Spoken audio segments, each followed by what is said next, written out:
Apprendre à construire une maison à l'ancienne, c'est l'objet d'une série d'animations organisée par la ferme d'Argentin durant l'été. Chaque jour à 15 h, un atelier autour du torchis est proposé aux visiteurs. Celui-ci mêle approche historique et mise en pratique.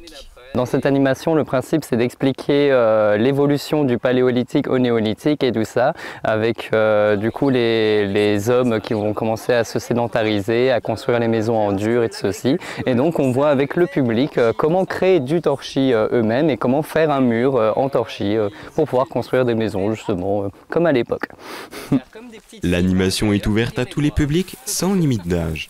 L'essentiel de nos animations ont été pensées pour être autant pratiquées par les plus jeunes que par les plus âgés et être ludiques de manière générale. Un moment convivial propice au partage de connaissances apprécié des animateurs.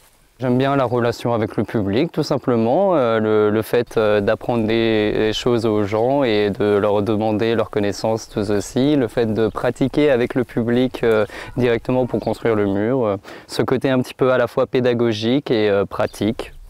Cette animation s'inscrit dans le cadre du programme estival de la ferme d'Argentin. De quoi rendre la visite plus vivante.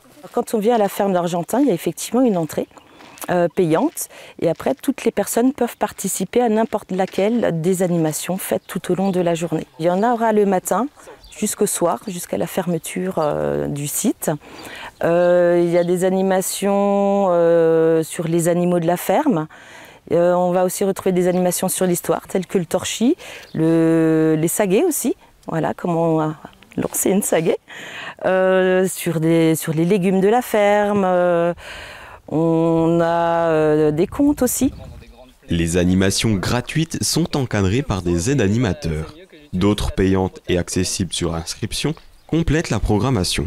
La plupart des animations sont animées par des aides animateurs.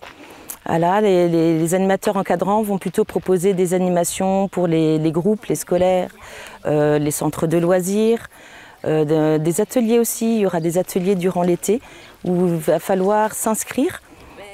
Pour y participer, il y aura par exemple le cyanotype, il y aura aussi du martelage de plantes, où effectivement là le public va venir pour payer un supplément pour cette animation. À la ferme, il est possible de découvrir une présentation de l'agriculture, du paléolithique à nos jours. Le site propose plus de 2 km de sentiers de promenade, ainsi qu'un service snacking le midi.